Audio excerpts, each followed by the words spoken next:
కేసులో big twist చోటు చేసుకుంది. తల్లితో కలిసి వైష్ణవిని చంపేశాడు హరిబాబు. ఘటన జరిగిన రోజు అర్ధరాత్రి హరిబాబు తల్లి లక్ష్మి, అన్నదమ్ములు తమ ఇంటికి వచ్చారని వైష్ణవి కుటుంబం ఆరోపిస్తోంది.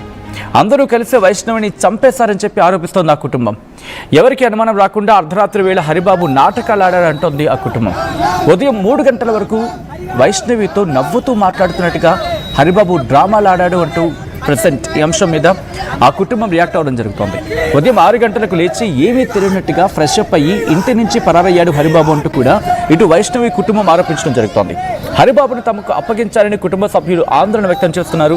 అక్కడ ఆందోళనకు దిగారు. నిజానికి నిందితుడిని ఎన్కౌంటర్ చేయాలంటూ డిమాండ్ ఇప్పుడు తెర మీదకి వస్తోంది. ఒకసారి ఆ విజువల్స్ మీరు చూడొచ్చు. ఇటు వైష్ణవికి మద్దతుగా రోడ్డు మీదకి రావడం జరిగింది. వాళ్ళు అక్కడ రాస్తా రోకో ఆ కార్యక్రమానికి దిగారు ఏకంగా అక్కడ వాళ్ళు. దాంతోపాటు ప్రస్తుతం ఆ కుటుంబం కూడా రోడ్డు మీదకి వచ్చి నిరసన వ్యక్తం చేయడం జరుగుతోంది. తన కూతురిని అన్యాయంగా పొట్టన పెట్టుకున్నాడు, అన్యాయంగా చంపేశాడు, ప్రేమ పేరుతో నమ్మించి మోసం చేసి ఆ రోజు చంపేసి ఏమీ తెలియనట్టుగా నాటకాలు ఆడాడు అంటూ కూడా ప్రెసెంట్ ఆ కుటుంబం, వైష్ణవి కుటుంబం ఆరోపించడం జరుగుతోంది. అసలు ఇంతకీ వైష్ణవి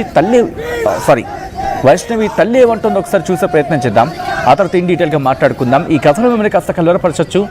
అయితే మిమ్మల్ని కలవరపాటు గురించడం ఆర్టీవీ ఉద్దేశం కాదు, కానీ ఇటువంటి కథనాలు చూసినప్పుడు కాస్త కలవరపాటుకు గురయ్యే అవకాశం ఉంటుంది కాబట్టి దీనికి సంబంధించి తగిన జాగ్రత్తలు తీసుకోవాలని ఆర్టీవీ సూచించడం జరుగుతోంది. This is a disturbing content, viewer discretion is highly advised. ఇంతకీ వైష్ణవి తల్లి ఏమంటున్నారు ఇప్పుడు చూద్దాం.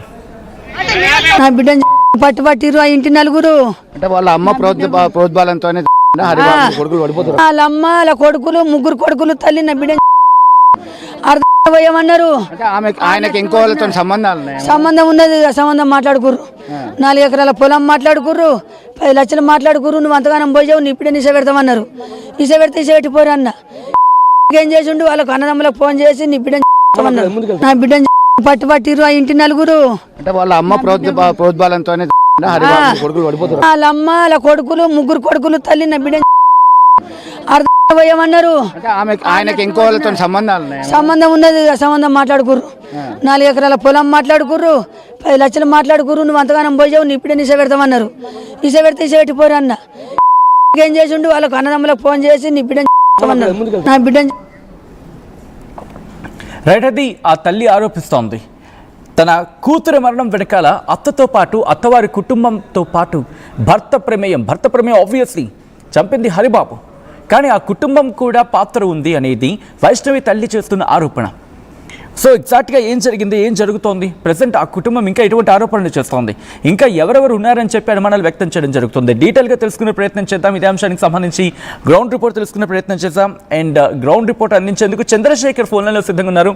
చంద్రశేఖర్ దగ్గరికి వెళ్ళే ప్రయత్నం చేస్తున్నాను. చంద్రశేఖర్, వైష్ణవి కుటుంబంతో మీరు మాట్లాడారు. ప్రస్తుతం వైష్ణవి కుటుంబం ఎటువంటి ఆరోపణలు తెర మీద తీసుకురావడం జరుగుతోంది?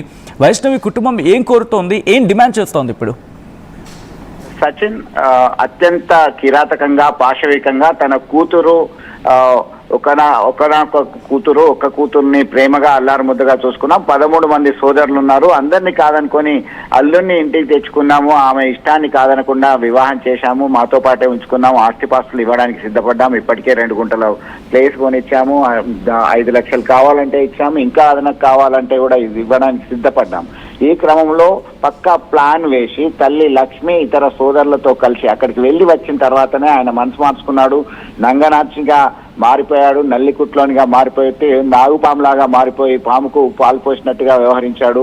ఆయన అదను చూసి వాళ్ళ తల్లి ఇతర సోదరుల ప్రోత్సాహంతోనే తన కూతుర్ని అత్యంత కిరాతకంగా హతమార్చాడు అని చెప్పి ఆరోపిస్తున్నారు. దీనిలో భాగంగా ఇప్పటికే జ్యుడిషియల్ రిమాండ్ తరలించడం జరిగింది హరిబాబును. మిగతా వాళ్ళని సైతం మేము త్వరలోనే పట్టుకుంటామని చెప్పి పోలీసులు అష్యూరెన్స్ ఇస్తున్నారు. అయితే ఈ క్రమంలో మాకు జస్టిస్ ఫర్ వైష్ణవి అంటూ కుటుంబ సభ్యులు, గ్రామస్తులు, అలాగే బంధువులు, ఇతర మహిళా సంఘాలు, స్టూడెంట్ ఆర్గనైజేషన్స్ అంతా పెద్ద ఎత్తున కొరుట్ల బస్టాండ్ ఎదుట ఆందోళనకు దిగారు. సచిన్, ఒక ఉద్రిక్త పరిస్థితి నెలకొంది. దాంతో పోలీస్ బలగాలు పెద్ద ఎత్తున మోహరించారు, ప్లకార్డులు ప్రదర్శించారు. మీరు ఉరి తీయండి, లేదంటే మాకు అప్పగించండి. Only one and only demand, ఉరి తీయండి, హరిబాబును ఉరి తీయండి, లేదంటే మాకు అప్పగించండి. ఎందుకంటే ముళ్ళుతోనే తీయాలి కాబట్టి మమ్మల్ని నమ్మించి మోసం చేశాడు అనేటువంటి ఆందోళనతోని వారు చాలా ప్రొటెస్ట్ చేయడం జరిగింది. మొత్తం మీద పోలీసులు వాళ్ళని సంధాయించి దీక్ష ఆందోళనని చేసేటువంటి ప్రయత్నం చేస్తున్నారు. దీనిలో భాగంగానే ఖచ్చితంగా ఇప్పటికీ ఒక్కరు హత్య చేయలేదు. ఏమీ ఎరగనట్టుగానే ఎప్పట్లాగానే లేచాడు. ఇంకా లేవలేదు తన కూతురు అంటే అమ్మ పడుకుంటుంది అత్తమ్మ అని చెప్పాడు.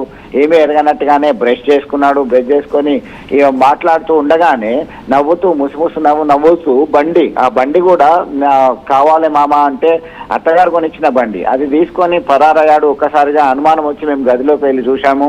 అప్పటి వరకు బాగానే ఉన్నారు. రాత్రి మాత్రమే కొన్ని శబ్దాలు వచ్చాయి.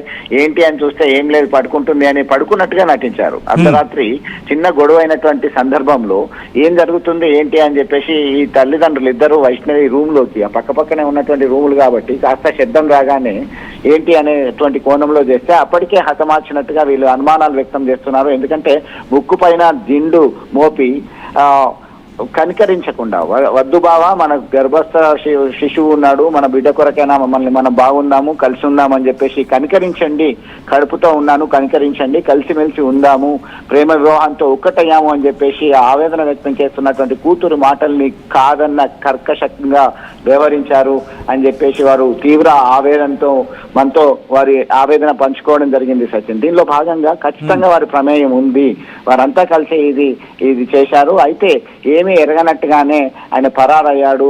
ఆయనకి మేము ఎంతైనా చేయడానికి సిద్ధంగా ఉన్నాం. ఎందుకంటే ఇద్దరు కుమారులు, ఒకరు హైదరాబాద్ లో ఉంటారు, ఒకరు వైజాగ్ లో ఉంటారు, వారి పని వారు చేసుకుంటారు. ముందుగా కూతురు ఇష్టపడలేదు, మేము ఇష్టపడలేదు అతనికి వైష్ణవి ఇచ్చి పెళ్లి చేయడానికి. అయినా ఆమె కొరకు వైష్ణవి కొరకి బలవన్ మరణానికి పాల్పడ్డటువంటి ఘటన, బలవన్ మరణం ప్రయత్నాలు చేశాడు. దీంతో ఇంత ప్రేమ ఉందా, పర్వాలేదులే, ఎంతో కొంత వారికి ఆస్తి లేకుంటే ఏంటి మన ఆస్తి ఉంది కదా అని చెప్పి కన్విన్స్ అయ్యాము. ఈ క్రమంలోనే ఆ కుటుంబ సభ్యులు ఒప్పుకోలేదు ఈ వివాహానికి.